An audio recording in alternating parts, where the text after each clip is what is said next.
Hey everybody and welcome back. In today's video, I want to do a really quick overview and it's basically going to be two parts. Firstly, covering the new success score and metrics in Fiverr. And then the second thing is going to be just kind of general advice to anyone that's looking to implement any kind of metrics or scorecard for their website or customers. Now, the reason I'm covering this one is due to the confusion that's caused not only for me, but others on Fiverr as well. So let's jump straight in. You'll see I have my account right here and we have this success score, which says needs attention. So a couple of things that we're going to do, but first I want to make this as unbiased as possible. So let's look at some of the metrics first and foremost. So I have a help article from Fiverr pulled up here, and I just wanted to cover this portion of the article because that's going to be pretty critical when we're looking at how this is actually impacted. And you'll see the new level benefits will be available on March 14th after the initial transition period. Then you can see the additional details here. Now, this article has tons of details such as the new leveling system, how to access the overview, get all of these details. Now, you'll see here that this success score, it says that it's a new metric to analyze gigs in key areas relating to the relationship with clients relative to other freelancers. So each gig's history is examined to determine the score, and then the gigs are used to determine your overall success score. Now you'll see it says learn more with success score. So we know that as of March 14th, and the date that I'm filming this video, it is April 12th, so it's been just under a month.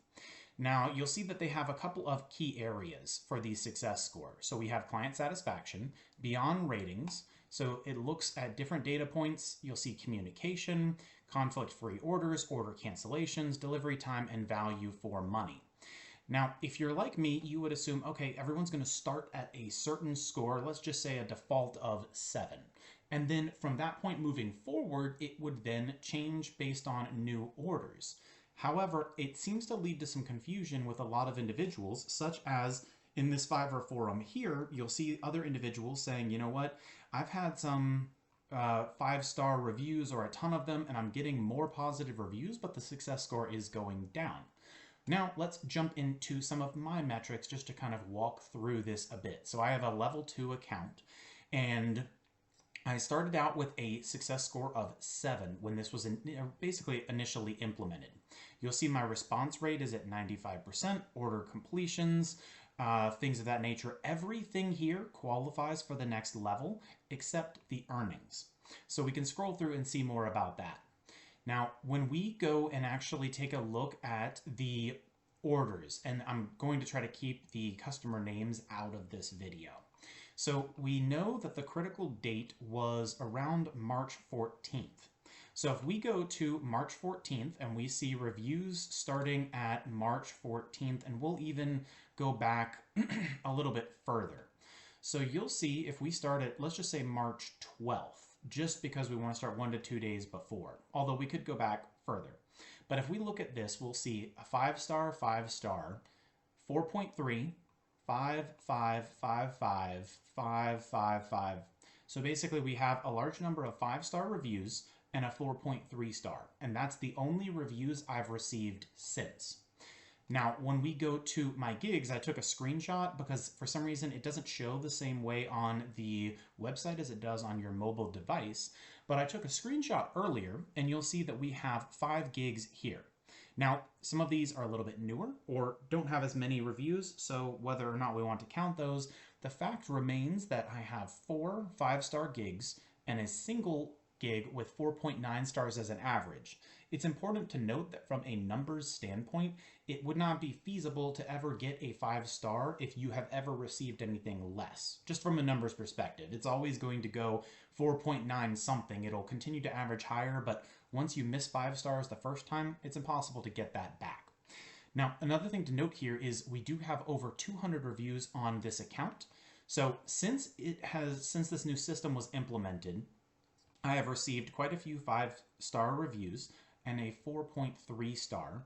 And what this has resulted in, unfortunately, from the metric standpoint, it resulted in the seller level, it went from a 7 to an 8 after I got 1 positive review. And then after I got 2 to 3 more 5-star reviews, it dropped down to a 6. Now, the issue with this is not necessarily the fact that that success score is dropping, but rather it doesn't tell you what you need to do to improve it. So you'll see it's your overall success score with your individual gigs. Since all of my gigs are 4.9 stars or 5, it's hard to understand what I need to do to improve. So you'll see, okay, we need to, based on the previous articles we read, we would need to figure out what areas do I need to improve. Well, client satisfaction, although it is beyond ratings, there are 5-star reviews and everyone has said I've done good. The communication metric I already have. That's part of your current seller level, which is response rate. So unless there's something that you're missing but you won't know how, then you have conflict-free orders, which is another metric that Fiverr already has related to order cancellations. Then you have delivery time and value for money. So with these, it's very difficult to figure out how you can improve it. So the point being, if I'm receiving consistent high reviews and I follow up with people who purchase and they say that they were happy, I'm delivering on time, not having any issues or conflicts, and people are saying that they got what they paid for or more, there's really no way that I can figure out how can I improve this score. You see, it says you can review it, but you can't figure out what needs to be improved. You can expand each of these all you want, but I can't improve the rating. I can't improve the response rate and or I can improve the response rate, but I'm meeting all of the metrics.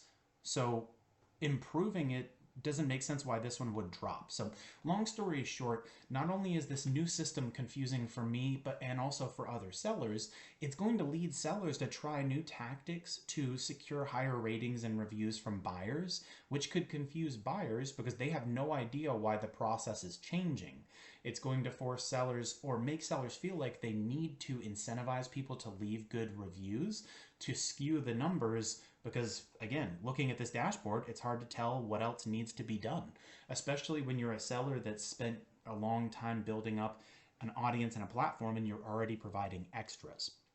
So the main takeaway here, and going back to the initial point on the video, is not only does this system seem like it's very broken and improperly implemented, but it also helps other people who are looking to implement their own systems to think and consider, how does this impact both parties?